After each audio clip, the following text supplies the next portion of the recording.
Hello, and welcome back to Baby Elias's stories. We now return to Little Women by Louisa May Alcott. Part 1, Chapter 2, A Merry Christmas. Joe was the first to wake in the gray dawn of Christmas morning.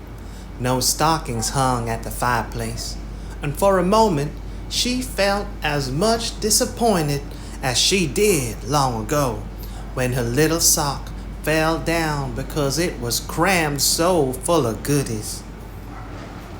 Then she remembered her mother's promise and, slipping her hand under her pillow, drew out a little crimson-covered book.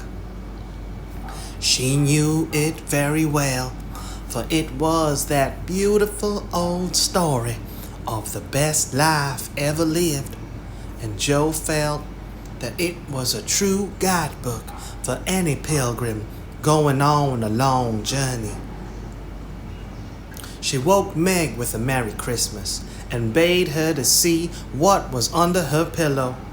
A green-covered book appeared with the same picture inside and a few words written by their mother, which made their one present very precious in their eyes.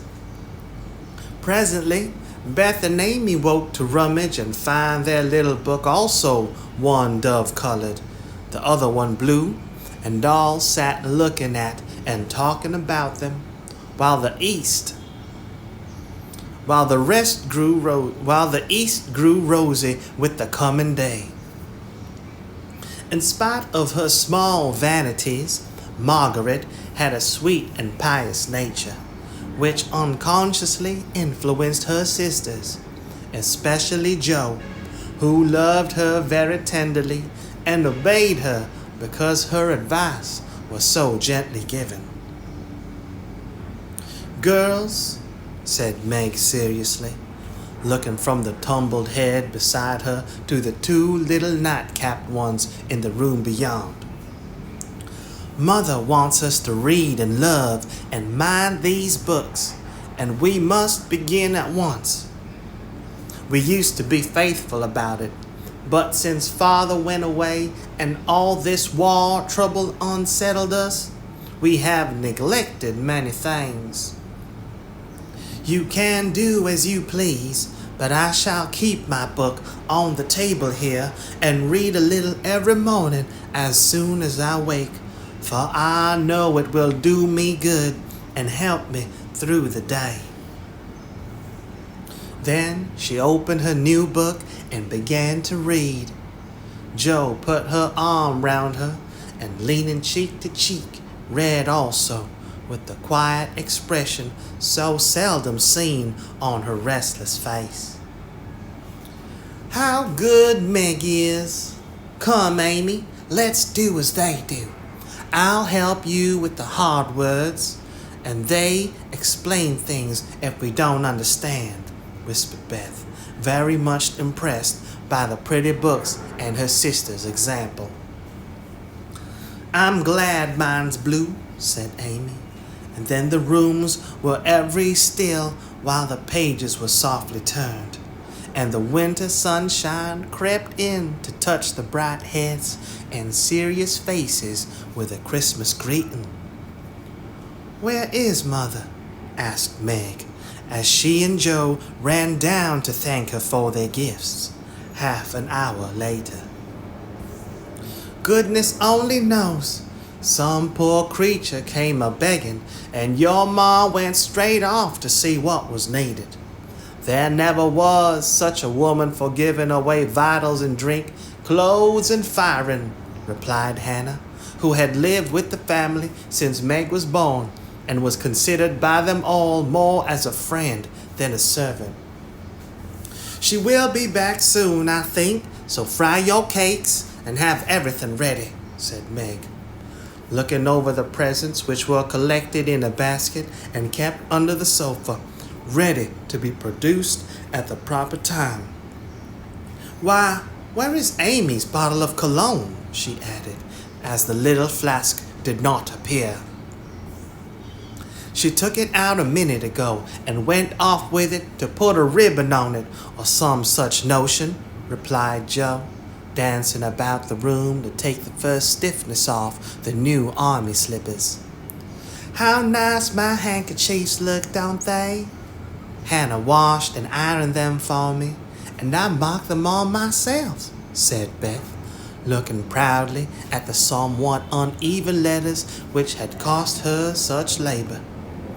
Bless the child. She's gone and put mother on them instead of M. March. How funny, cried Joe, taking one up. Isn't that right? I thought it was better to do it so because Meg's initials are M.M. and I don't want anyone to use these but Mommy, said Beth, looking troubled. It's all right, dear, and a very pretty idea. Quite sensible, too, for no one can ever mistake it now. It will please her very much, I know, said Meg, with a frown. It will please her very much, I know, said Meg, with a frown for Joe and a smile for Beth. There's Mother. Hide the basket, quick, cried Joe, as the door slammed and steps sounded in the hall. Amy came in hastily and looked rather abashed when she saw her sisters all waiting for her. Where have you been, and what are you hiding behind you? Asked Meg, surprised to see by her hood and cloak that lazy Amy had been out so early. Don't laugh at me, Joe. I didn't mean anyone. I didn't mean anyone should know till the time came. I only meant to change the little bottle for a bygone, and I gave all my money to get it, and I'm truly trying not to be selfish anymore.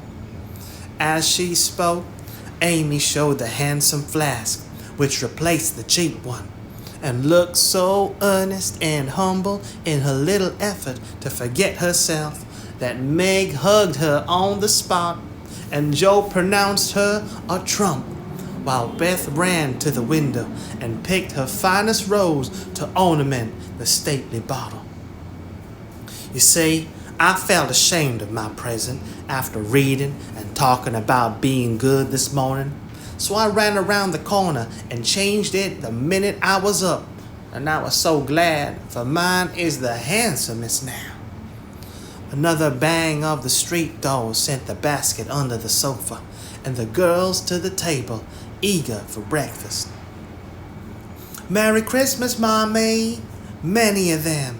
Thank you for our books. We read some and mean to every day, they all cried in chorus. Merry Christmas, little girls. I'm glad you began at once and hope you will keep on. But I want to say one word before we sit down.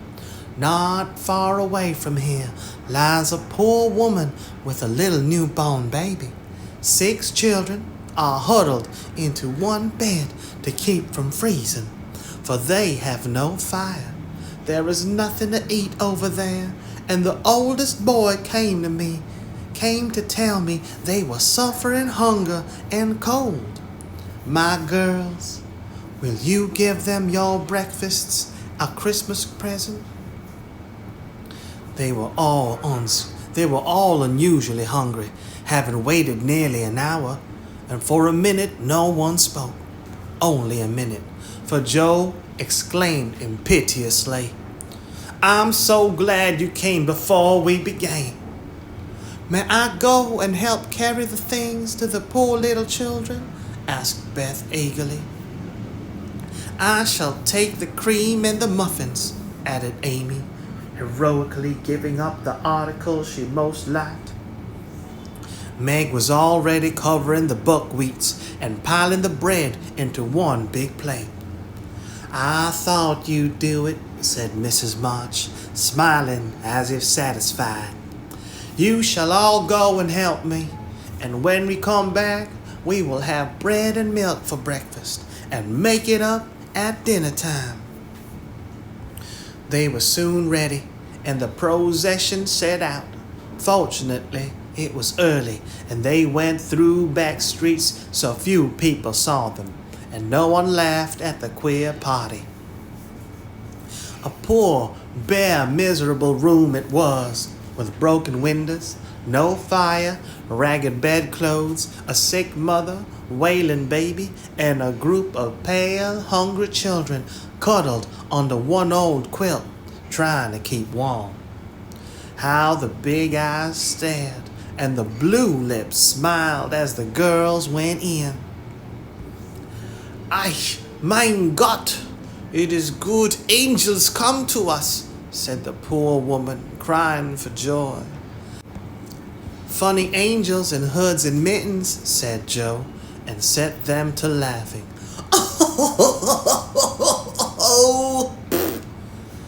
In a few minutes, it really did seem as if kind spirits had been at work there.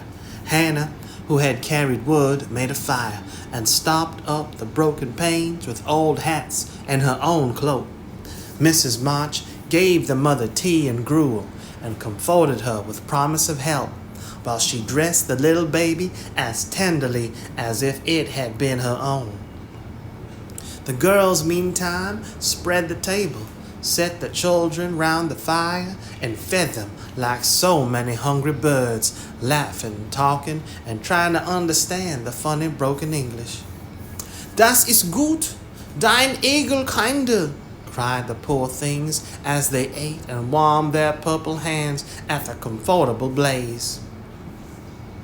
The girls had never been called angel children before, and thought it very agreeable, especially Joe, who had been considered Sancho ever since she was born. That was a very happy breakfast, though they didn't get any of it.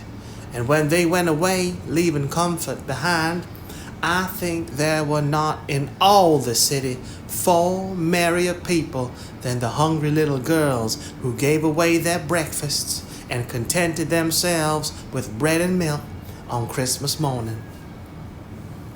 "That's loving our neighbor better than ourselves, and I like it," said Meg, as they set out their presents while their mother was upstairs collecting clothes for the poor Hummels. Not a very splendid show, but there was a great deal of love done up in the few little bundles, and the tall vase of red roses, white chrysanthemums, and trailing vines which stood in the middle gave quite an elegant air to the table. "She's coming. Strike up, Beth. Open the door, Amy. 3 cheers for Mommy," cried Joe, prancing about while Meg went to conduct Mother to the seat of honor. Beth played her gayest march. Amy threw open the door, and Meg enacted escort with great dignity. Mrs. March was both surprised and touched, and smiled with her eyes full as she examined her presents and read the little notes which accompanied them. The slippers went on at once. A new handkerchief was slipped into her pocket, well scented with Amy's cologne. The rose was fastened in her bosom, and the nice gloves were pronounced a perfect fit. There was a good deal of laughing and kissing and explaining in the simple, loving fashion which makes these home festivals so pleasant at the time, so sweet to remember long afterward, and then all fell to work. The morning charities and ceremonies took so much time that the rest of the day was devoted to preparations for the evening festivities.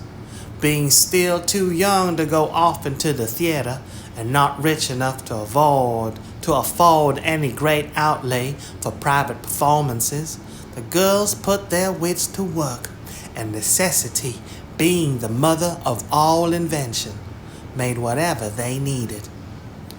Very clever were some of their productions: pasteboards, guitars, antique lampshade of old-fashioned butter boats covered with silver paper, gorgeous robes of old cotton glittering with tin spangles from a pickle factory, and armor covered with the same useful diamond-shaped bits left in sheets when the lids of preserved pots were cut out.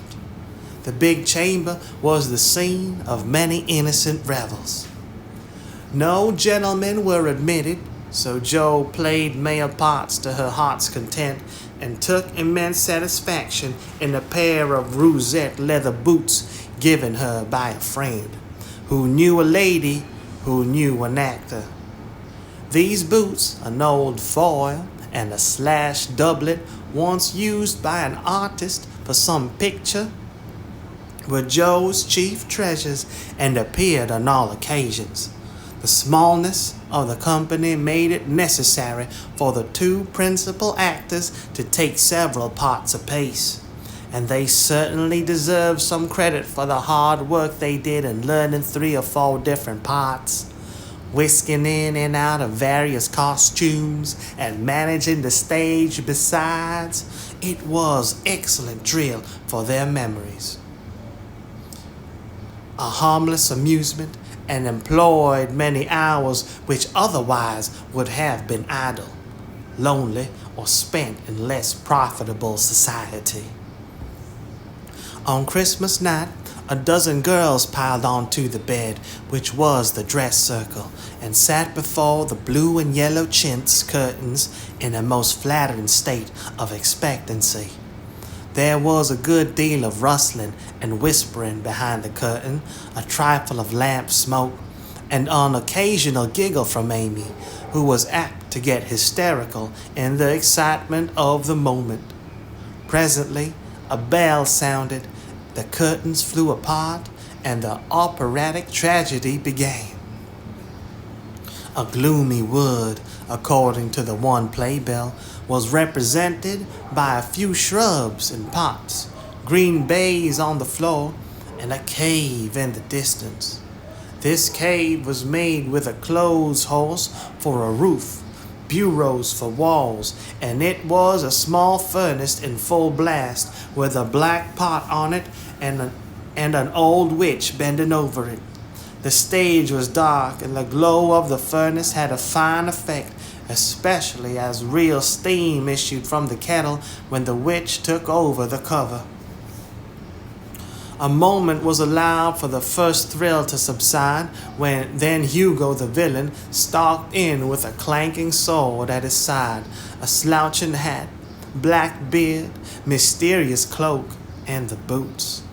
After pacing to and fro in much agitation, he struck his forehead and burst out in a wild strain, singing of his hatred to Roderigo, his love for Zara, and his pleasing resolution to kill the one and win the other. The gruff tones of Hugo's voice, with an occasional shout when his feelings overcame him, were very impressive, and the audience applauded the moment he paused for breath. Bowing with the air of one accustomed to public praise, he stole to the cavern and ordered Hagar to come forth with a commanding, "What ho, minion, need thee?" Out came Meg, with gray horsehair hanging about her face, a red and black robe, a staff, and cabalistic signs upon her cloak. Hugo demanded a potion to make Zara adore him and destroy Roderigo. Hagar, in a fine dramatic melody, promised both, and proceeded to call up the spirit who would bring the love philtre. Hither, hither, from thy home, airy sprite, I bid thee come. Born of roses, fed on dew, charms and potions canst thou brew. Bring me here with elfin speed the fragrant philtre which I need. Make it sweet and swift and strong. Spirit, answer now my song. A soft strain of music sounded.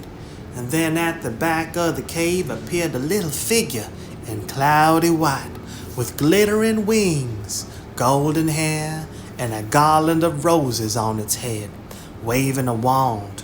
It sang, "Hither I come from my airy home, afar in the silver moon. Take the magic spell and use it well, or its power will vanish soon." And dropping a small gilded bottle at the witch's feet, the spirit vanished. Another chant from Hagar produced another apparition, not a lovely one, for with a bang an ugly black imp appeared. For with a bang an ugly black imp appeared, and having croaked a reply, tossed the dark bottle at Hugo and disappeared with a mocking laugh. Having wobbled his thanks and put the potions in his boots, Hugo departed, and Hagar informed the audience that as he had killed a few of her friends in times past, she had cursed him, and intends to thwart his plans and be revenged on him. Then the curtain fell, and the audience reposed and ate candy while discussing the merits of the play. A good deal of hammering went on before the curtain rose again, but when it became evident what a masterpiece of stage carpentry had been got up, no one murmured at the delay. It was truly superb. A tower rose to the ceiling. Halfway up appeared a window with a lamp burning in it, and behind the white curtain appeared Zara in a lovely blue and silver dress, waiting for Roderigo. He came in gorgeous array, with plumed cap, red cloak, chestnut love locks, a guitar, and the boots of course. Kneeling at the foot of the tower, he sang a serenade in melting tones. Zara replied, and after a musical dialogue, consented to fly. Then came the grand effect of the play. Roderigo produced a rope ladder with 5 steps to it, threw up one end, and invited Zara to descend. Timidly, she crept from her lattice, put her hand on Roderigo's shoulder, and was about to leap gracefully down, when alas for Zara, she forgot her train. It caught in the window, the tower tottered, leaned forward, fell with a crash, and buried the unhappy lovers in the ruins. A universal shriek arose as the russet boots waved wildly from the wreck, and a golden head emerged, exclaiming, "I told you so! I told you so!" With wonderful presence of mind, Don Pedro, the cruel sire, rushed in, dragged out his daughter with a hasty aside. "Don't laugh. Act as if it was all right." And ordering Rodrigo up, banished him from the kingdom with wrath and scorn. Though decidedly shaken by the fall from the tower upon him, Rodrigo defied the old gentleman and refused to stir. This dauntless example fired Zara. She also defied her sire, and he ordered them both to the deepest dungeons of the castle. A stout little retainer came in with chains and led them away, looking very much frightened and evidently forgetting the speech he ought to have made. Act third was the castle hall, and here Hagar appeared, having come to free the lovers and finish Hugo. She hears him coming and hides, sees him put the potions into 2 cups of wine, and bid the timid little servant, "Bear them to the captives in their cells, and tell them I shall come anon." The servant takes Hugo aside to tell him something, and Hagar changes the cups for 2 others which are harmless. Ferdinando, the minion, carries them away, and Hagar puts back the cup which holds the poison meant for Roderigo. Hugo, getting thirsty after a long wobble, drinks it, loses his wits, and after a good deal of clutching and stamping, falls flat and dies, while Hagar informs him what she has done in a song of exquisite power and melody. This was a truly thrilling scene, though some persons might have thought that the sudden tumbling down of a quantity of long red hair rather marred the effect of the villain's death. He was called before the curtain, and with great propriety appeared, leading Hagar, whose singing was considered more wonderful than all the rest of the performance put together. Act 4 displayed the despairing Roderigo on the point of stabbing himself because he has been told that Zara has deserted him.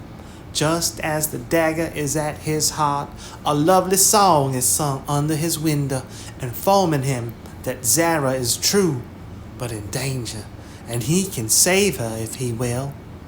A key is thrown in, which unlocks the door, and in a spasm of rapture, he tears off his chains and rushes away to find and rescue his lady love. Act 5 opened with a stormy scene between Zara and Don Pedro. He wishes her to go into a convent, but she won't hear of it, and after a touching appeal, is about to faint when Roderigo dashes in and demands her hand. Don Pedro refuses because he is not rich. They shout and gesticulate tremendously, but cannot agree, and Roderigo is about to bear away the exhausted Zara when the timid servant enters with a letter and a bag from Hagar, who has mysteriously disappeared. The latter informs the party that she bequeaths untold wealth to the young pair and an awful doom to Don Pedro if he doesn't make them happy. The bag is opened, and several quarts of tin money shower down upon the stage till it is quite glorified with the glitter. This entirely softens the stern sire. He consents without a murmur. All join in a joyful chorus, and the curtains fall upon the lovers kneeling to receive Don Pedro's blessing in attitudes of the most romantic grace. Tumultuous applause followed but received an unexpected check, for the cot bed on which the dress circle was built suddenly shut up and extinguished the enthusiastic audience. Roderigo and Don Pedro flew to the rescue, and all were taken out unhurt. Though many were speechless with laughter, the excitement had hardly subsided when Hannah appeared with Mrs. March's compliments, and would the ladies walk down to supper. This was a surprise even to the actors, and when they saw the table, they looked at one another in rapturous amazement. It was like Mommy to get up a little treat for them, but anything so fine as this was unheard of since the departed days of plenty.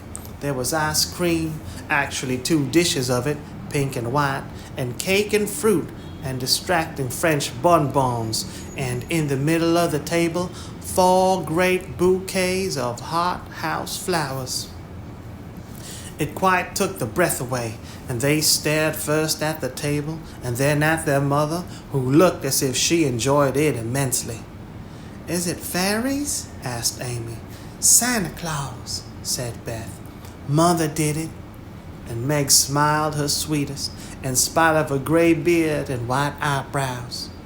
"Aunt March had a good fit and sent the supper," cried Joe with a sudden inspiration. "All wrong. Old Mr. Laurence sent it," replied Mrs. March. "The Laurence boy's grandfather? What in the world put such a thing into his head?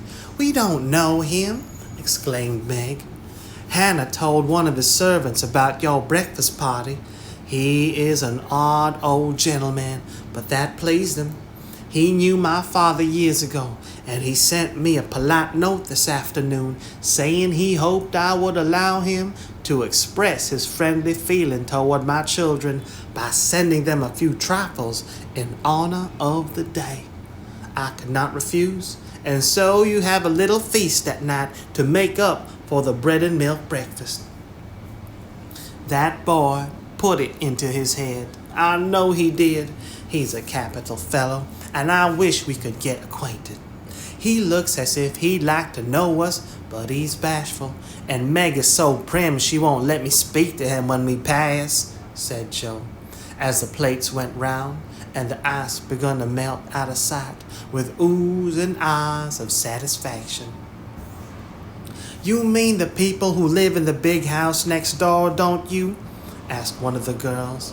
My mother knows old Mr. Laurence, but says he's very proud and doesn't like to mix with his neighbors. He keeps his grandson shut up when he isn't riding or walking with his tutor and makes him study very hard. We invited him to our party, but he didn't come. Mother says he's very nice, though whenever speaks to us girls. Our cat ran away once, and he brought her back, and we talked over the fence and were getting on capitally, all about cricket and so on, when he saw Meg coming and walked off. I mean to know him some day, for he needs fun. I'm sure he does, said Joe decidedly. I like his manners, and he looks like a little gentleman, so I've no objection to your knowing him if a proper opportunity comes. He brought the flowers himself, and I should have asked him in if I had been sure what was going on upstairs. He looked so wistfully he went away, hearing the frolic and evidently having none of his own. It's a mercy you didn't, Mother, laughed Joe, looking at her boots. But we'll have another play sometime that he can see. Perhaps he'll help act. Wouldn't that be jolly? I never had such a fine bouquet before. How pretty it is. And Meg examined her flowers with great interest. They are lovely, but Beth's roses are sweeter to me, said Mrs. March, smelling the half-dead posy in her belt. Beth nestled up to her and whispered softly, I wish I could send my bunch to Father. I'm afraid he isn't having such a Merry Christmas as we are. Chapter 3. The Laurence Boy. Joe, where are you? Cried Meg at the foot of the garret stairs. Here, answered a husky voice from above, and hurrying up, Meg found her sister eating apples and crying over the hair of Redcliffe, wrapped up in a comforter in an old tree-legged sofa by the sunny window. This was Joe's favorite refuge, and here she loved to retire with half a dozen russets and a nice book to enjoy the quiet and the society of a pet rat who lived nearby and didn't mind her a particle. As Meg appeared, Scrabble whisked into the hole. Joe shook the tears off her cheeks and waited to hear the news. Such fun, only see, a regular note of invitation from Mrs. Gardiner for tomorrow night, cried Meg, waving the precious paper and then proceeding to read it with girlish delight. Mrs. Gardiner would be happy to see Miss March and Miss Josephine at a little dance on New Year's Eve. Mommy is willing we should go. Now what shall we wear? What's the use of asking that when you know we shall wear our poplins because we haven't got anything else? Answered Joe with a mouth full. If I only had a silk, sighed Meg. Mother says I may when I'm 18 perhaps, but 2 years is an everlasting time to wait. I'm sure our pops look like silk, and they are nice enough for us. Yours is as good as new, but I forgot the burn and the tear in mine. Whatever shall I do? The burn shows badly, and I can't take any out. You must sit still all you can and keep your back out of sight. The front is all right. I shall have a new ribbon for my hair, and Mommy will lend me her little pearl pin, and my new slippers are lovely, and my gloves will do, though they aren't as nice as I'd like. Mine are spoiled with lemonade, and I can't get any new ones, so I shall have to go without, said Joe, who never troubled herself much about dress. You must have gloves, or I won't go, cried Meg decidedly. Gloves are more important than anything else. You can't dance without them, and if you don't, I should be so mortified. Then I'll stay still. I don't care much for company dancing. It's no fun to go sailing around. I like to fly about and cut capers. You can't ask Mother for new ones. They are so expensive, and you are so careless. She said when you spoil the others that she shouldn't get you any more this winter. Can't you make them do? I can hold them crumpled up in my hand so no one will know how stained they are. That's all I can do. No, I'll tell you how we can manage. Each wear one good one and carry a bad one. Don't you see? Your hands are bigger than mine, and you will stretch my glove dreadfully, began Meg, whose gloves were a tender point with her. Then I'll go without. I don't care what people say, cried Joe, taking up her book. You may have it, you may, only don't stain it, and do behave nicely. Don't put your hands behind you or stare or say Christopher Columbus, will you? Don't worry about me. I'll be as prim as I can. And not get into any scrapes, if I can help it. Now go and answer your note and let me finish this splendid story.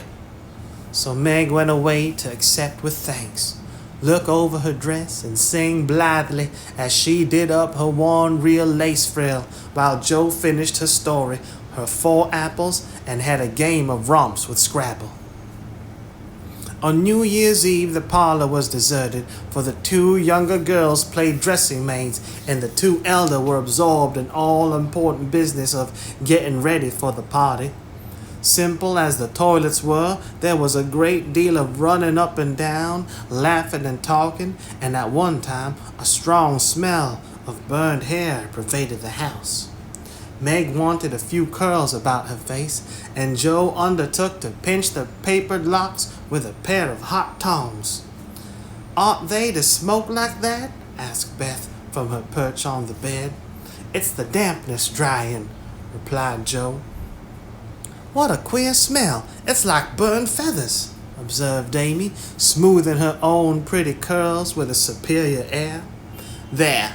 Now I'll take off the papers, and you'll see a cloud of little ringlets, said Joe, putting down the tongs. She did take off the papers, but no cloud of ringlets appeared, for the hair came with the papers, and the horrified hairdresser laid a row of little scorched bundles on the bureau before her victim. Oh, what have you done? I'm spoiled. I can't go. My hair, oh, my hair, wailed Meg, looking with despair at the uneven frizzle on her forehead. Just my luck. You shouldn't have asked me to do it. I always spoil everything. I'm so sorry, but the tongs were too hot, and so I've made a mess, groaned poor Joe, regarding the little black pancakes with tears of regret. It isn't spoiled. Just frizzle it and tie your ribbon so the ends come on your forehead a bit, and it will look like the last fashion. I've seen many girls do it, said Amy consolingly. Serves me right for trying to be fine. I wish I'd let my hair alone, cried Meg petulantly. So do I. It was so smooth and pretty. "But it will soon grow out again," said Beth, coming to kiss and comfort the shorn sheep.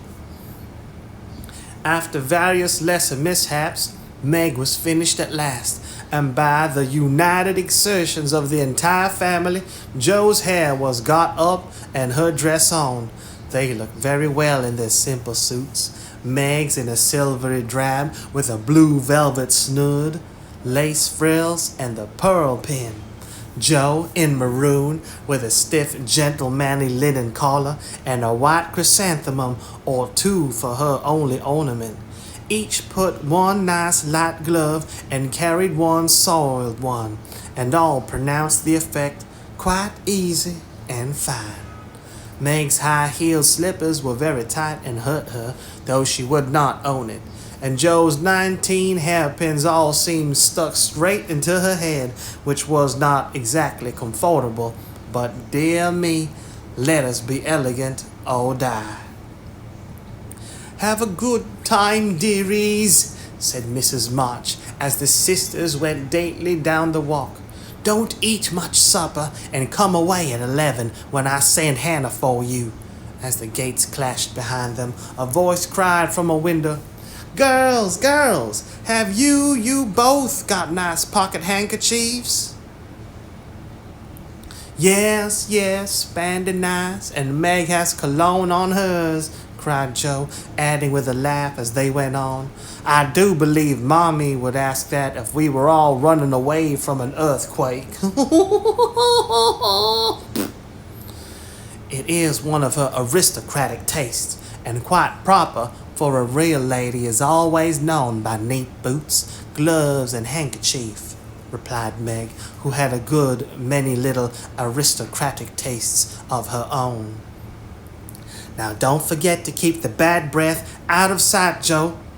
Is my sash okay? Is my sash right? And does my hair look very bad?" said Meg as she turned from the glass in Mrs. Gardiner's dressing room after a prolonged drink. "I know I shall forget. If you see me doing anything wrong, just remind me by a wink, will you?" returned Joe, giving her collar a twitch and her head a hasty brush. Winking isn't ladylike. I'll lift my eyebrows if anything is wrong and nod if you are all right.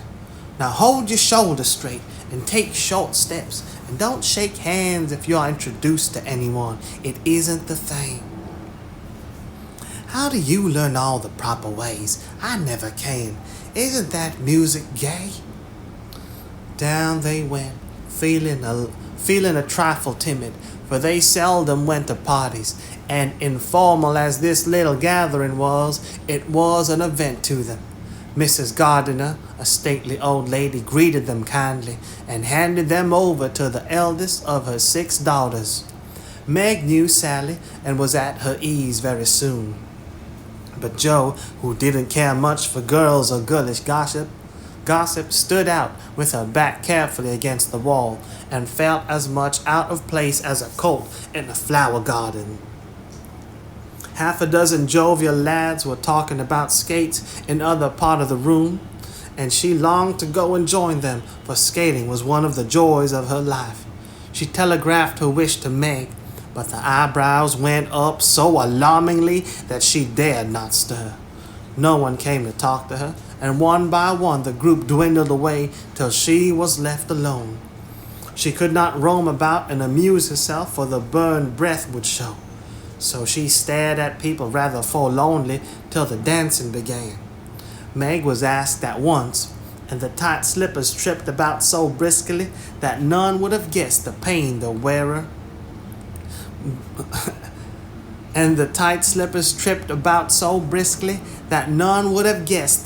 their wearer suffered smilingly. Joe saw a big red-headed youth approaching her corner, and fearing he meant to engage her, she slipped into a curtained recess, intending to peep and enjoy herself in peace. Unfortunately, another bashful person had chosen the same refuge, for as the curtain fell behind her, she found herself face to face with the Laurence boy. Dear me, I didn't know anyone was here, stammered Joe, preparing to back out as speedily as she had bounced in. But the boy laughed and said pleasantly, though he looked a little startled, "Don't mind me. Stay if you like." "Shan't I disturb you?" "Not a bit. I only came here because I don't know many people and felt rather strange at first, you know." "So did I. Don't go away, please, unless you'd rather." The boy sat down again and looked at his pumps till Joe said, trying to be polite and easy, "I think I've had the pleasure of seeing you before. You live near us, don't you?" "Next door." And he looked up and laughed outright. For Joe's prim manner was rather funny when he remembered how they had chatted about cricket when he brought the cat home. That put Joe at her ease, and she laughed too, as she said in the heartiest way, "We did have such a good time over your nice Christmas present. Grandpa sent it, but you put it into his head, didn't you now?" "How is your cat, Miss March?" asked the boy, trying to look sober while his black eyes shone with fun. "Nicely, thank you, Mr. Laurence, but I am not Miss March. I'm only Joe," returned the young lady. "And I'm not Mr. Laurence. I'm only Laurie." "Laurie Laurence. What an odd name." "My first name is Theodore, but I don't like it, for the fellows call me Dora, so I made the say Laurie instead." "I hate my name too. So sentimental. I wish everyone would say Joe instead of Josephine. How did you make the boys stop calling you Dora?" "I thrashed them." "I can't thrash Aunt March, so I suppose I shall have to bear it." And Joe resigned herself with a sigh. "Don't you like to dance, Miss Joe?" asked Laurie, looking as if he thought the name suited her. "I like it well enough if there is plenty of room and everyone is lively. In a place like this, I'm sure to upset something, tread on people's toes, or do something dreadful, so I keep out of mischief and let Meg sail about. Don't you dance?" "Sometimes. You see, I've been abroad a good many years and haven't been into company enough yet to know how you do things here." "Abroad?" cried Joe. "Oh, tell me about it. I love dearly to hear people describe their travels." Laurie didn't seem to know where to begin, but Joe's eager questions soon set him a-going, and he told her how he had been at school in Vevey, where the boys never wore hats and had a fleet of boats on the lake, and for holiday fun went on walking trips about Switzerland with their teachers.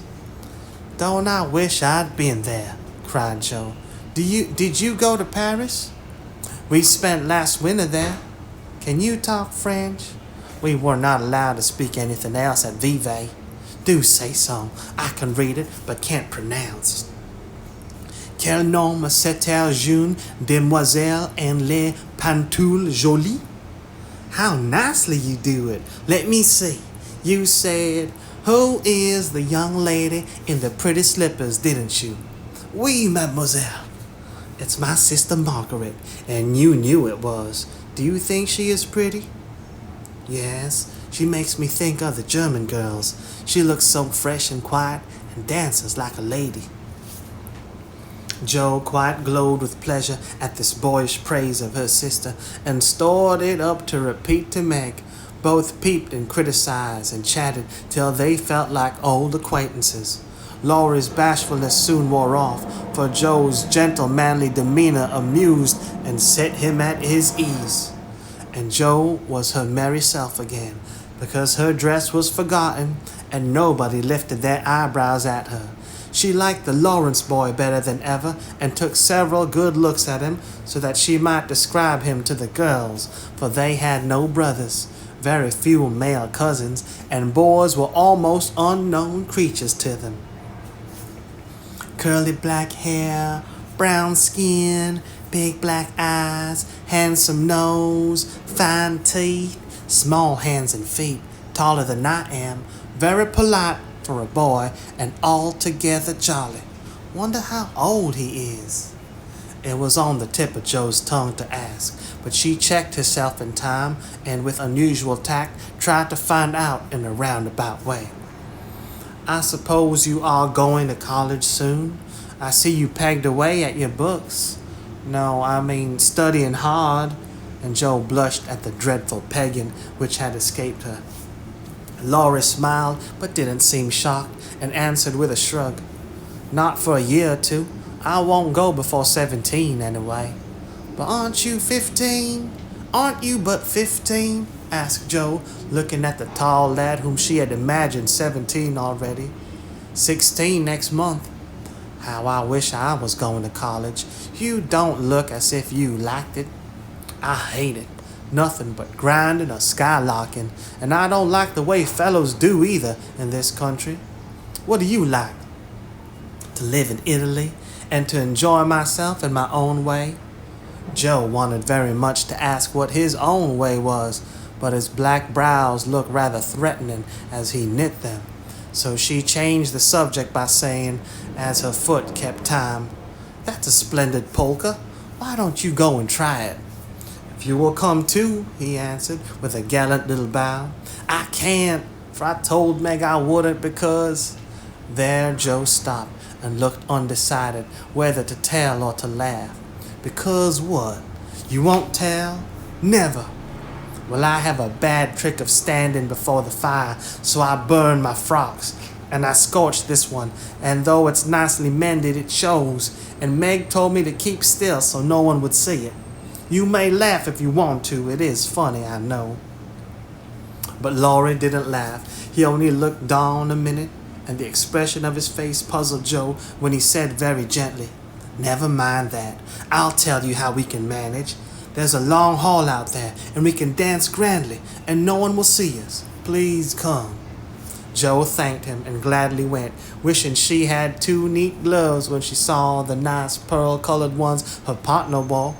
The hall was empty, and they had a grand polka, for Laurie danced well and taught her the German step, which delighted Joe, being full of swing and spring. When the music stopped, they sat down on the stairs to get their breath, and Laurie was in the midst of an account of a students' festival at Heidelberg when Meg appeared in search of her sister. She beckoned, and Joe reluctantly followed her into a side room, where she found her on a sofa, holding her foot and looking pale.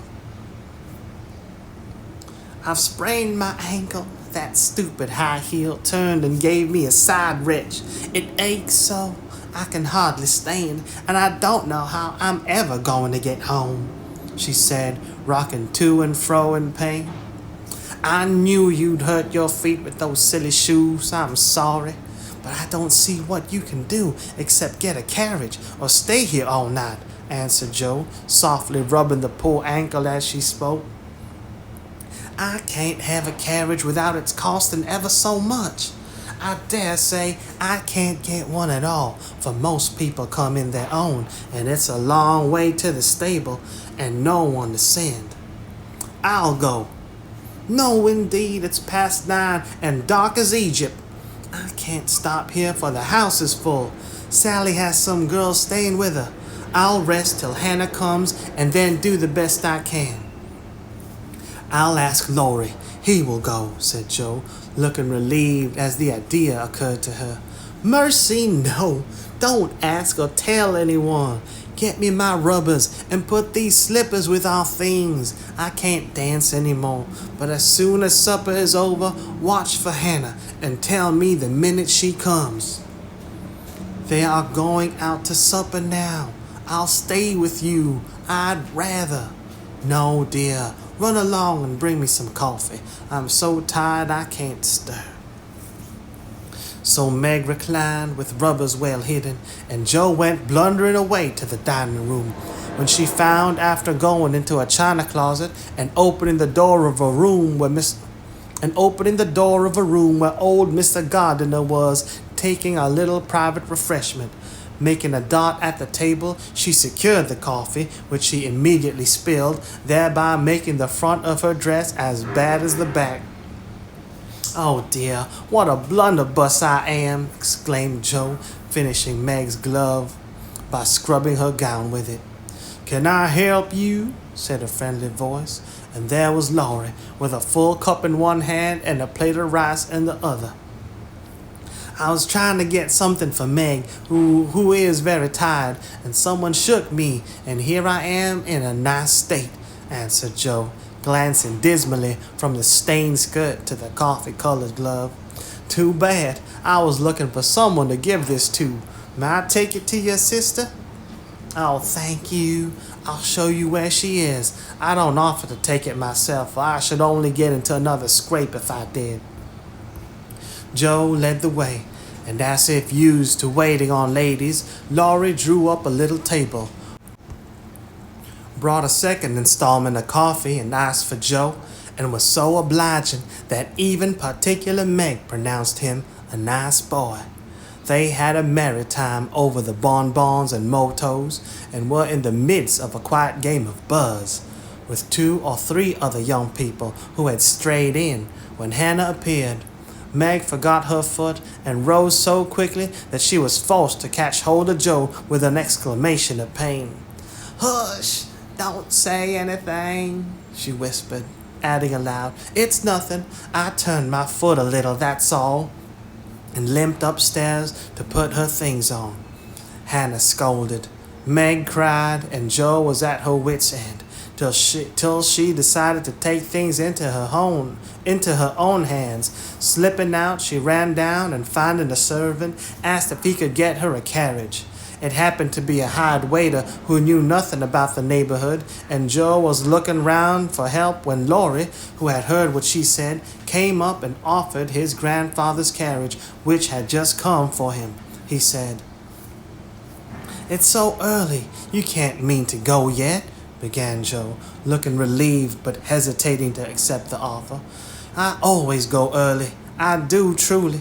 Please, let me take you home. It's all on my way, you know, and it rains, they say.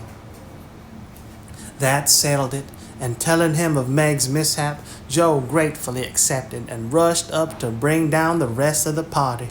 Hannah hated rain as much as a cat does, so she made no trouble, and they rolled away in the luxurious close carriage, feeling very festive and elegant. Laurie went on the box so Meg could keep her foot up, and the girls talked over the party in freedom. I had a capital time. Did you? Asked Joe, rumpling up her hair and making herself comfortable. Yes, till I hurt myself. Sally's friend, Annie Muffat, took a fancy to me and asked me to come and spend a week with her when Sally does. She is going in the spring when the opera comes, and it will be perfectly splendid if Mother only lets me, answered Meg, cheering up at the thought. I saw you dancing with the red-headed man I ran away from. Was he nice? Oh, very. His hair is auburn, not red, and he was very polite, and I had a delicious red doa with him. He looked like a grasshopper in a fit when he did the new step. Laurie and I couldn't help laughing. Did you hear us? No, but it was very rude. What were you about all that time, hidden away there? Joe told her adventures, and by the time she had finished, they were at home. With many thanks, they said good night and crept in, hoping to disturb no one. But the instant their door creaked, 2 little nightcaps bobbed up, and 2 sleepy but eager voices cried out, Tell about the party! Tell about the party! With what Meg called a great want of manners, Joe had saved some bonbons for the little girls, and they soon subsided after hearing the most thrilling events of the evening.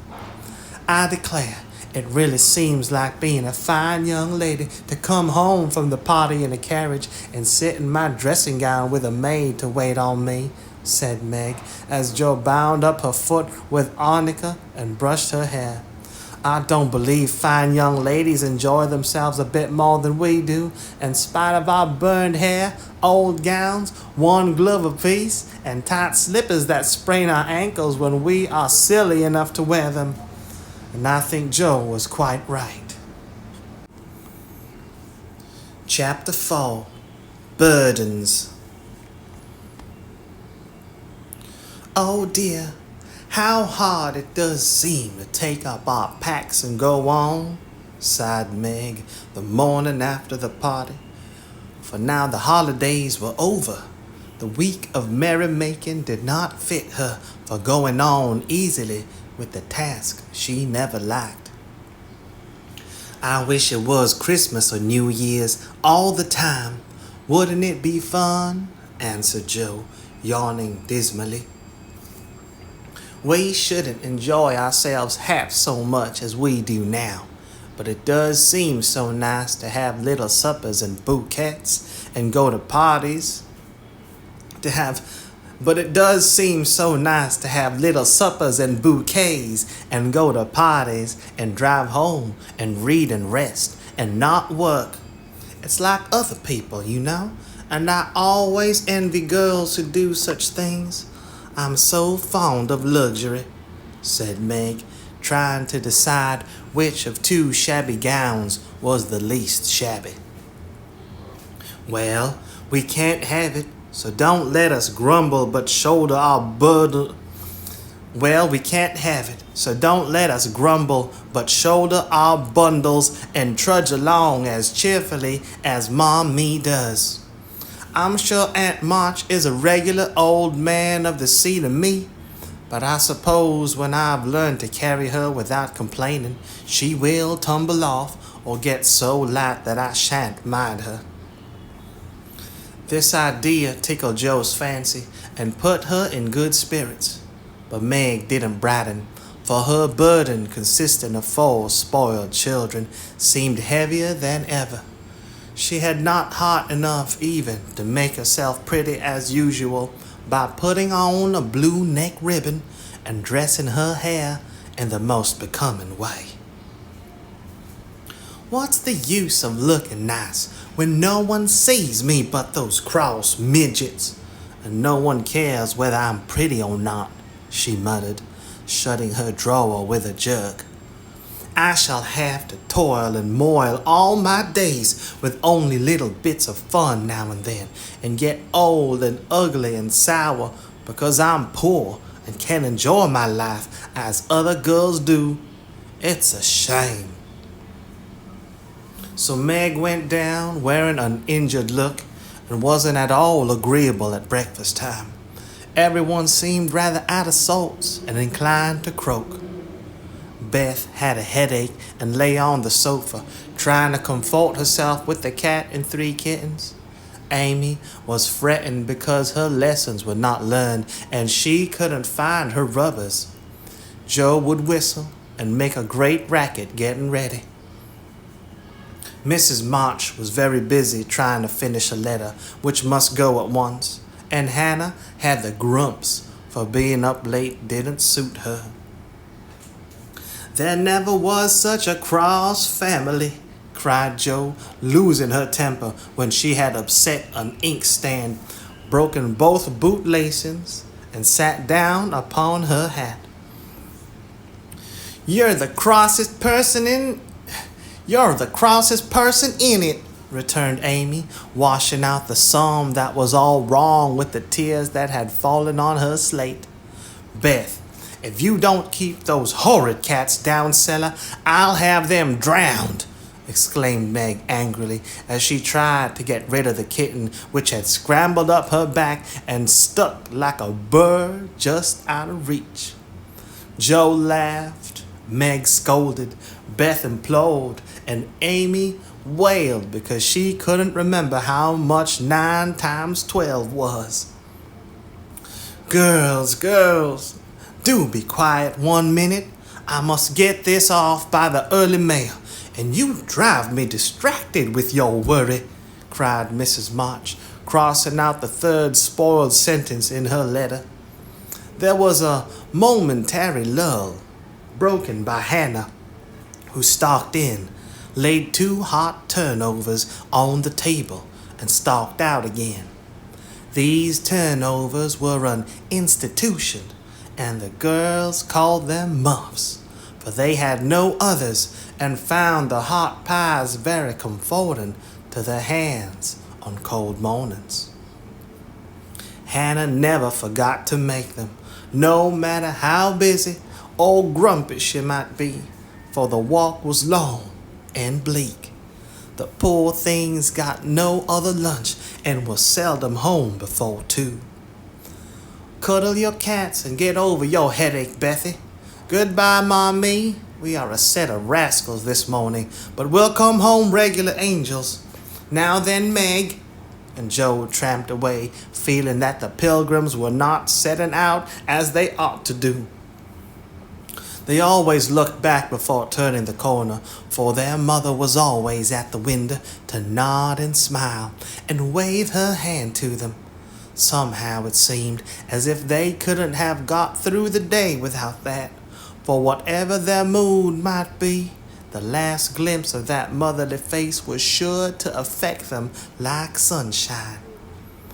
If Mommy shook her fist instead of kissing her hand to us, it would serve us right, for more ungrateful wretches than we are, we never seen, cried Joe, taking a remorseful satisfaction in the snowy walk and bitter wind. Don't use such dreadful expressions, replied Meg, from the depths of the veil in which she had shrouded herself like a nun sick of the world. I like good strong words that mean something, replied Joe, catching her hat as it took a leap off her head, preparatory to flying away altogether. Call yourself any names you like, but I am neither rascal nor a wretch, and I don't choose to be called so. You're a blighted being, and decidedly cross today because you can't sit in the lap of luxury all the time. Poor dear, just wait till I make my fortune, and you shall revel in carriages and ice cream and high-heeled slippers and posies and red-headed boys to dance with. How ridiculous you are, Joe! But Meg laughed at the nonsense and felt better in spite of herself. Lucky for you I am, for if I put on crushed airs and tried to be dismal as you do, we should be in a nice state. Thank goodness, I can always find something funny to keep me up. Don't croak any more, but come home jolly. There's a dear. Joe gave his sister an encouraging pat on the shoulder as they parted for the day, each going a different way, each hugging her little warm turnover, and each trying to be cheerful in spite of wintry weather. Hard work and the unsatisfied desires of pleasure-loving youth. When Mr. March lost his property in trying to help an unfortunate friend, the 2 oldest girls begged to be allowed to do something toward their own support, at least. Believing that they could not begin too early to cultivate energy, industry, and independence, their parents consented, and both fell to work with the hearty goodwill which, in spite of all obstacles, is sure to succeed at last. Margaret found a place as nursery governess and felt rich with her small salary. As she said, she was fond of luxury, and her chief trouble was poverty. She found it harder to bear than the others because she could remember a time when home was beautiful, life full of ease and pleasure, and want of any kind unknown. She tried not to be envious or discontented, but it was very natural that the young girl should long for pretty things, gay friends, accomplishments, and a happy life. At the King's, she daily saw all she wanted, for the children's older sisters were just out, and Meg caught frequent glimpses of dainty ball dresses and bouquets, heard lively gossip about theaters, concerts, sleighing parties, and merrymakings of all kinds, and saw money lavished on trifles which would have been so precious to her. Poor Meg seldom complained, but a sense of injustice made her feel bitter toward everyone sometimes, for she had not yet learned to know how rich she was in the blessings which alone can make life happy. Joe happened to suit Aunt March, who was lame and needed an active person to wait upon her. The childless old lady had offered to adopt one of the girls when the troubles came and was much offended because her offer was declined. Other friends told the Marches that they had lost all chance of being remembered in the rich old lady's will, but the unworldly Marches only said, "We can't give up our girls for a dozen fortunes, rich or poor. We will keep together and be happy in one another." The old lady wouldn't speak to them for a time, but happening to meet Joe at a friend's, something in her comical face and blunt manners struck the old lady's fancy, and she proposed to take her for a companion. This did not suit Joe at all, but she accepted the place since nothing better appeared, and, to everyone's surprise, got on remarkably well with her irascible relative. Oh. Irascible, having or showing a tendency to be easily angered. Irascible, irritable. To everyone's surprise, got on remarkably well with her irascible relative. There was an occasional tempest, and once Joe marched home declaring she couldn't bear it longer, but Aunt March always cleared up quickly and sent for her to come back again with such urgency that she could not refuse, for in her heart she rather liked the peppery old lady. I suspected that the real attraction was a large library of fine books, which was left to dust and spiders since Uncle March died. Joe remembered the kind old gentleman who used to let her build railroads and bridges with his big dictionaries, tell her stories about queer pictures in his Latin books, and buy her cards of gingerbread whenever he met her in the street. The dim, dusty room with the busts staring down from the tall bookcases, the cozy chairs, the globes, and best of all, the wilderness of books in which she could wander where she liked, made the library a region of bliss to her. The moment Aunt March took her nap or was busy with company, Joe hurried to this quiet place and, curling herself up in the easy chair, devoured poetry, romance, history, travels, and pictures like a regular bookworm. But like all happiness, it did not last long, for as sure as she had just reached the heart of the story, the sweetest verse of a song, or the most perilous adventure of her traveler, a shrill voice called, "Josephine! Josephine!" And she had to leave her paradise to wind, yawn, wash the poodle, or read Belsham's essays by the hour together. Joe's ambition was to do something very splendid. What it was, she had no idea as yet, but left it for time to tell her, and meanwhile found her greatest affliction in the fact that she couldn't read, run, and ride as much as she liked. A quick temper, sharp tongue, and restless spirit were always getting her into scrapes, and her life was a series of ups and downs, which were both comic and pathetic. But the training she received at Aunt March's was just what she needed, and the thought that she was doing something to support herself made her happy in spite of the perpetual Josephine. Beth was too bashful to go to school. It had been tried, but she suffered so much that it was given up, and she did her lessons at home with her father. Even when he went away and her mother was called to devote her skill and energy to Soldiers' Aid Society. Even when he went away and her mother was called to devote her skill and energy to Soldiers' Aid Societies, Beth went faithfully on by herself and did the best she could. She was a housewifely little creature and helped Hannah keep home neat and comfortable for the workers, never thinking of any reward but to be loved. Long, quiet days she spent, not lonely nor idle, for her little world was peopled with imaginary friends, and she was by nature a busy bee. There were 6 dolls to be taken up and dressed every morning, for Beth was a child still and had loved her pets as well as ever.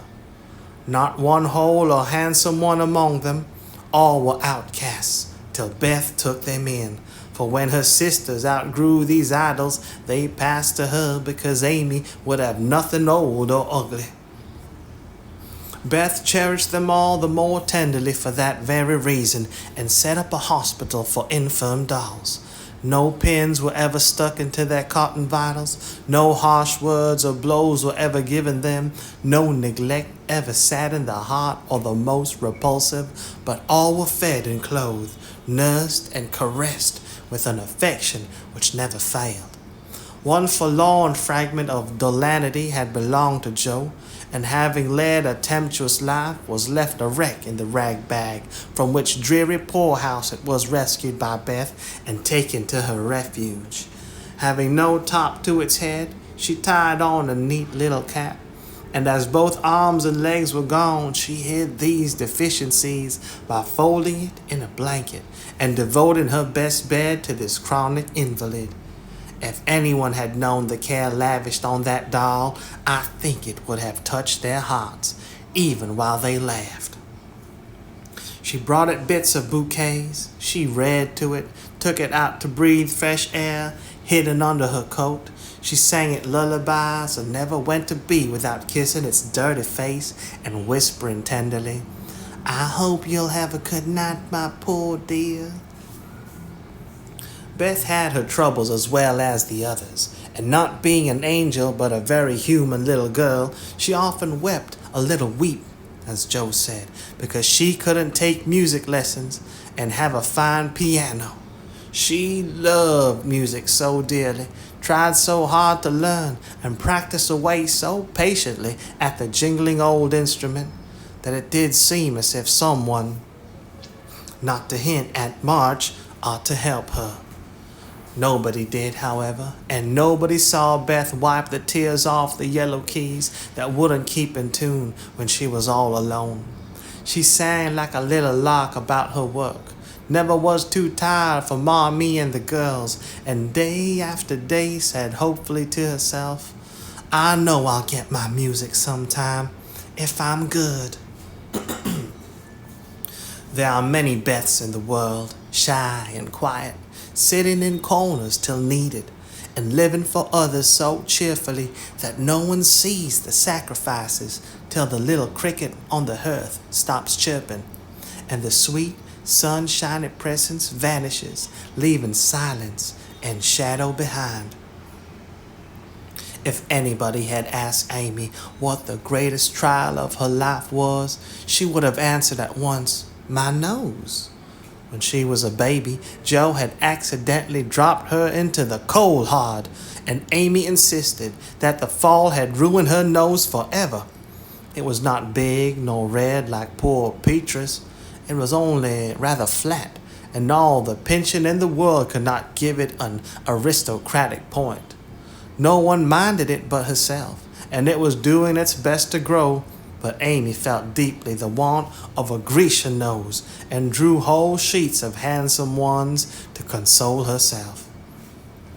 Little Raphael, as her sisters called her, had a decided talent for drawing, and was never so happy as when copying flowers, designing fairies, or illustrating stories with queer specimens of art. Her teachers complained that instead of doing her sums, she covered her slate with animals. The blank pages of her atlas were used to copy maps on, and caricatures of the most ludicrous description came fluttering out of all her books at unlucky moments. She got through her lessons as well as she could, and managed to escape reprimands by being a model of deportment. She was a great favorite with her mates, being good-tempered and possessing the happy art of pleasing without effort. Her little airs and graces were much admired. So were her accomplishments, for besides her drawing, she could play 12 tunes, croquet, and read French without mispronouncing more than 2/3 of the word. She had a plaintive way of saying, "When Papa was rich, we did so and so," which was very touching, and her long words were considered perfectly elegant by the girls. Amy was in a fair way to be spoiled, for everyone petted her, and her small vanities and selfishnesses were growing nicely. One thing, however, rather quenched the vanities. She had to wear her cousin's clothes. Now Florence's mama hadn't a particle of taste, and Amy suffered deeply at having to wear a red instead of a blue bonnet, unbecoming gowns, and fussy aprons that did not fit. Everything was good, well made, and little worn, but Amy's artistic eyes were much afflicted, especially this winter, when her school dress was a dull purple with yellow dots and no trimming. "My only comfort," she said to Meg with tears in her eyes, "is that Mother doesn't take tucks in my dresses whenever I'm naughty, as Maria Parks's mother does. My dear, it's really dreadful, for sometimes she is so bad her frock is up to her knees, and she can't come to school. When I think of this degradation, I feel that I can bear even my flat nose and purple gown with yellow skyrockets on it." Meg was Amy's confidant and monitor, and by some strange attraction of opposites, Jo was gentle Beth's. To Jo alone did the shy child tell her thoughts, and over her big harum-scarum sister, Beth unconsciously exercised more influence than anyone in the family. The two older girls were a great deal to one another, but each took one of the younger sisters into her keeping and watched over her in her own way, playing mother, they called it, and put their sisters in the places of discarded dolls with the maternal instinct of Little Women. "Has anybody got anything to tell?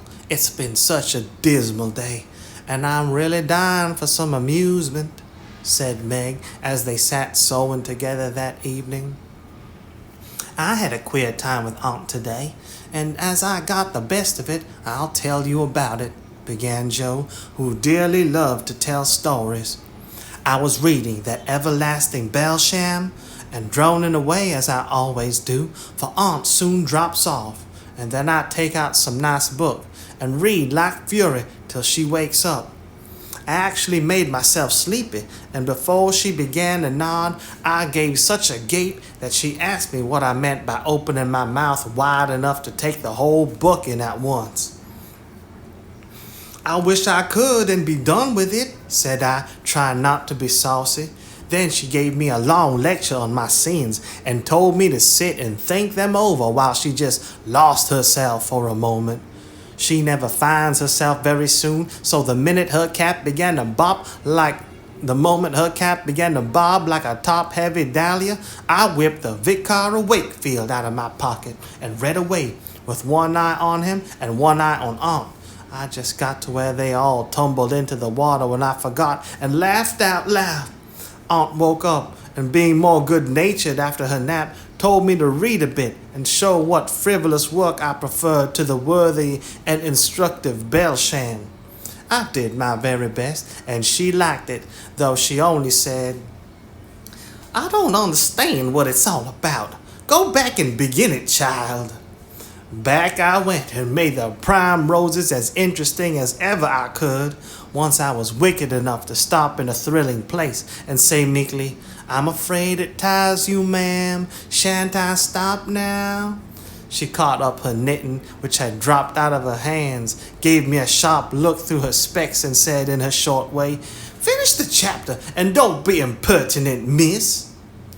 Did she own she liked it?" asked Meg. "Oh, bless you, no. But she let old Belsham rest. And when I ran back after my gloves this afternoon, There she was, so hard at the vicar that she didn't hear me laugh as I danced the jig in the hall because of the good time coming. What a pleasant life she might have if only she chose. I don't envy her much, in spite of her money, for after all, rich people have about as many worries as poor ones, I think, added Joe. That reminds me, said Meg, that I've got something to tell. It isn't funny like Joe's story, but I thought about it a good deal as I came home. At the King's today, I found everybody in a flurry, and one of the children said that her oldest brother had done something dreadful, and Papa had sent him away. I heard Mrs. King crying and Mr. King talking very loud, and Grace and Ellen turned away their faces when they passed me, so I shouldn't see how red and swollen their eyes were. I didn't ask any questions, of course, but I felt so sorry for them and was rather glad I hadn't any wild brothers to do wicked things and disgrace the family. I think being disgraced in school is a great deal, tryinger than anything bad boys can do, said Amy, shaking her head as if her experience of life had been a deep one. Susie Perkins came to school today with a lovely red carnelian ring. I wanted it dreadfully and wished I was her with all my might. Well, she drew a picture of Mr. Davis with a monstrous nose and a hump, and the words, "Young ladies, my eye is upon you," coming out of his mouth in a balloon thing. We were laughing over it when all of a sudden his eye was on us, and he ordered Susie to bring up her slate. She was paralyzed with fright, but she went, and oh, what do you think he did? He took her by the ear. Just fancy how horrid, and led her to the recitation platform and made her stand there half an hour holding the slate so everyone could see. Didn't the girls laugh at the picture? Asked Joe, who relished the scrape. Laugh? Not one. They sat still as mice, and Susie cried quads. I know she did. I didn't envy her then, for I felt that millions of carnelian rings wouldn't have made me happy after that. I never should have got over such an agonizing mortification. And Amy went on with her work in the proud consciousness of virtue and the successful utterance of 2 long words in a breath. I saw something I liked this morning, and I meant to tell it at dinner, but I forgot, said Beth, putting Joe's topsy-turvy basket in order as she talked. When I went to get some oysters for Hannah, Mr. Laurence was in the fish shop, but he didn't see me, for I kept behind the fish barrel, and he was busy with Mr. Cutter, the fisherman. A poor woman came in with a pail and mop, and asked Mr. Cutter if he would let her do some scrubbing for a bit of fish, because she hadn't any dinner for her children, and had been disappointed of her day's work. Mr. Cutter was in a hurry and said no, rather crossly, so she was going away, looking hungry and sorrow, when Mr. Laurence hooked up a big fish with the crooked end of his cane and held it out to her. She was so glad and surprised, she took it right into her arms and thanked him over and over. He told her to go along and cook it, and she hurried off, so happy. Wasn't it good for him? Oh, she did look so funny, hugging the big slippery fish and hoping Mr. Lawrence's bed in heaven would be easy. When they had laughed at Beth's story, they asked their mother for one, and after a few moments' thought, she said soberly, "As I sat cutting out blue flannel jackets today at the rooms, I felt very anxious about Father, and thought how lonely and helpless we should be if anything happened to him. It was not a wise thing to do, but I kept on worrying till an old man came in with an order for some clothes. He sat down near me, and I began to talk to him, for he looked poor and tired and anxious. 'Have your sons in the army?' I asked, for the note he brought me, for the note he brought was not to me. Yes, ma'am, I had 4, but 2 were killed. 1 is a prisoner, and I'm going to the other, who is very sick in a Washington hospital, he answered quietly. You have done a great deal for your country, sir, I said, feeling respected now instead of pity. Feeling respect now instead of pity. Not a mite more than I ought, ma'am. I'd go myself if I was any use. As I ain't, I give my boys, and give 'em free. He spoke so cheerfully, looked so sincere, and seemed so glad to give his all that I was ashamed of myself. I'd given 1 man and thought it too much, while he gave 4 without grudging them. I had all my girls to comfort me at home, and his last son was waiting miles away to say goodbye to him, perhaps. I felt so rich, so happy thinking of my blessings, that I made him a nice bundle, gave him some money, and thanked him heartily for the lesson he had taught me. Tell another story, Mother, one with a moral to it like this. I like to think about them afterward, if they are real and not too preachy, said Joe after a minute's silence.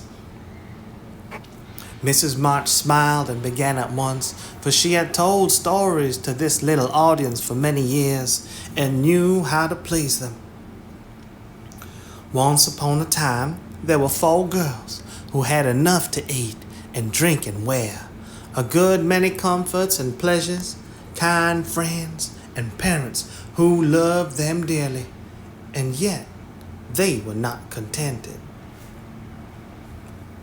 Here the listeners stole sly looks at one another and began to sew diligently. These girls were anxious to be good and made many excellent resolutions, but they did not keep them very well and were constantly saying, if only we had this, or if only we could do that, or if we could only do that, quite forgetting how much they already had and how many things they actually could do. So they asked an old woman what spell they could use to make them happy, and she said, when you feel discontented, think over your blessings and be grateful. Here Joe looked up quickly as if about to speak, but changed her mind, seeing that the story was not done yet. Being sensible girls, they decided to try her advice, and soon were surprised to see how well off they were. One discovered that money couldn't keep shame and sorrow out of rich people's houses. Another that, though she was poor, she was a great deal happier with her youth, health, and good spirits. Then a certain fretful, feeble old lady who couldn't enjoy her comforts. A third that, disagreeable as it was to help get dinner, it was harder still to go begging for it. And the fourth, that even carnelian rings were not so valuable as good behavior. So they agreed to stop complaining, to enjoy the blessings already possessed, and try to deserve them, lest they should be taken away entirely, instead of increased. And I believe they were never disappointed or sorry that they took the old woman's advice. Now, Mommy, that is very cunning of you to turn our own stories against us and give us a sermon instead of a romance, cried Meg. I like that kind of sermon. It's the sort Father used to tell us, said Beth thoughtfully, putting the needle straight on Joe's cushion. I don't complain near as much as the others do, and I shall be more careful than ever now, for I've had warning from Susie's downfall, said Amy morally. We needed that lesson, and we won't forget it. If we do so, you just say to us, as old Chloe did in Uncle Tom, "Think of your mercies, chillin'. Think of your mercies," added Joe, who could not, for the life of her, help getting a morsel of fun out of the little sermon, though she took it to heart as much as any of them.